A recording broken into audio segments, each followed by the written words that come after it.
Imagine a land rich in minerals but trapped in poverty.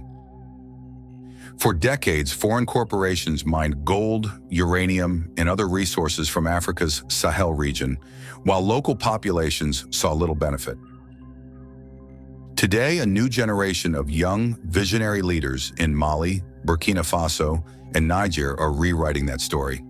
They're challenging powerful multinational corporations and reshaping the future of their countries, and all of Africa.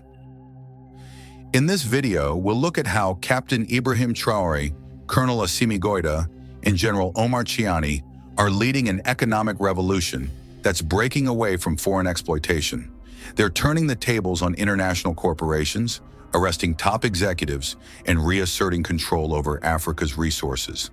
Stick with us and don't forget to subscribe and hit the notification bell for more insights on Africa's transformation.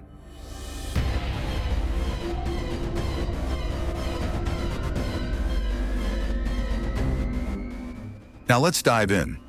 It's not every day that you hear about executives from large mining companies being arrested. But in Mali, this is exactly what's happening.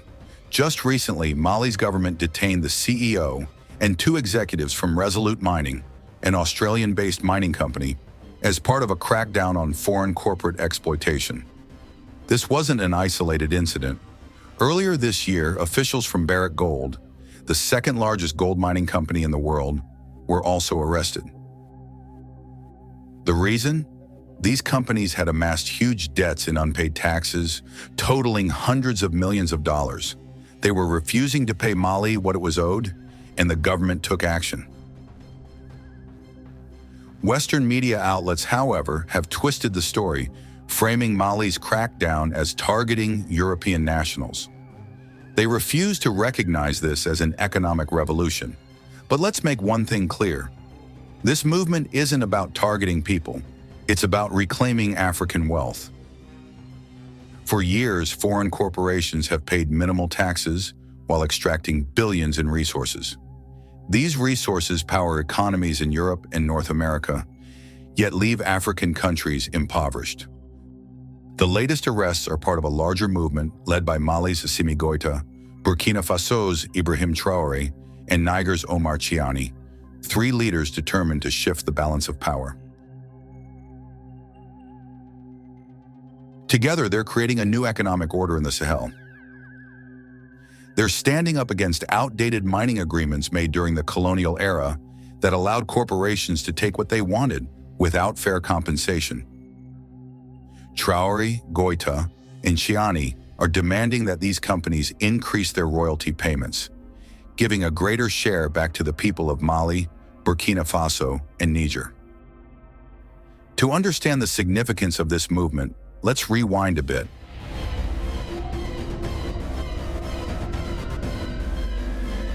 Between 1958 and 1961, as the Sahel states sought independence from colonial rule, France imposed a pact on them, a pact designed to guarantee France control over their minerals. This arrangement gave France what it called the first right of refusal over any mineral resources, discovered or undiscovered. France could decide who mined, sold, and bought these resources. For decades, this system has kept countries like Mali, Niger, and Burkina Faso locked in poverty. While their minerals powered France's nuclear plants, their own cities remained in darkness. This exploitation extended to arming militias to destabilize these countries whenever they showed signs of independence. But the tides are turning. These young leaders are breaking free from that colonial legacy and reclaiming control over their own resources. This isn't just a movement for the Sahel, it's a call for African economic sovereignty. Captain Ibrahim Traore of Burkina Faso, Colonel Assimi Goïta of Mali, and General Omar Tchiani of Niger have become symbols of this new wave of African leadership. Unlike their predecessors, who were often seen as puppets of Western powers, these leaders are uniting to challenge the exploitation of their resources. They're moving away from the old systems, cutting ties with former colonial powers, and refusing to sell off their resources to the highest bidder.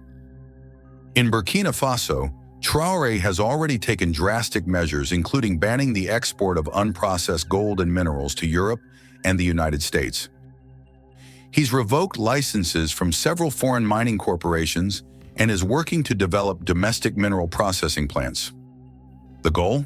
To ensure that Burkina Faso's wealth benefits its people first and foremost. In Niger, uranium is king. This resource has powered French nuclear plants for decades, with Niger providing over 50% of France's uranium supply. Yet while Niger's uranium lights up Paris, Niamey, Niger's capital, remains largely underdeveloped. Earlier this year, General Omar Tchiani's government revoked the license of Orano, France's largest nuclear fuel producer, effectively cutting off uranium exports to France. This bold move signaled to the world that Niger would no longer accept exploitative terms that left its people in poverty. Like Traore, Tchiani is building alliances with other global powers, China, Russia, and Turkey, to strengthen his country's position and secure better terms for its resources. These leaders are not just acting alone, they're building an alliance. The Sahel states of Mali, Burkina Faso, and Niger are forming a united front against neocolonialism. They're refusing to bow to Western powers and are instead looking towards new alliances with countries like Russia, Turkey, Iran, and China, who offer them cutting-edge military technology and economic support without the same exploitative demands. By including ordinary citizens in their vision, these leaders are making this revolution a collective movement. In Burkina Faso, for example, Traore has encouraged citizens to see national security and resource sovereignty as shared responsibilities. The people support the military, and in return, the military fights for them, creating a bond that's hard for external forces to break. This new vision of Africa isn't just about resources. It's about pride, self-determination, and the ability to make independent decisions.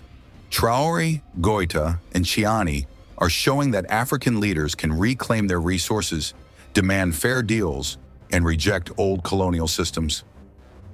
As these leaders challenge foreign powers, they're inspiring people across the continent. They're saying, no more exploitation. It's time for Africa's wealth to benefit Africa. And for Africans all over the world, it's a powerful message, one that resonates deeply with a generation that has seen decades of inequality and is ready for change. So what do you think? Are Traore, Goïta, and Tchiani ushering in a new era for Africa? Do you see this movement as the beginning of an African economic revolution? Let us know in the comments below. If you believe in this vision, show your support by subscribing to our channel, hitting the notification bell, and sharing this video with others. Together, we can help spread the spirit of Pan-Africanism and support Africa's journey toward true independence. Thank you for watching, and we'll see you in the next video.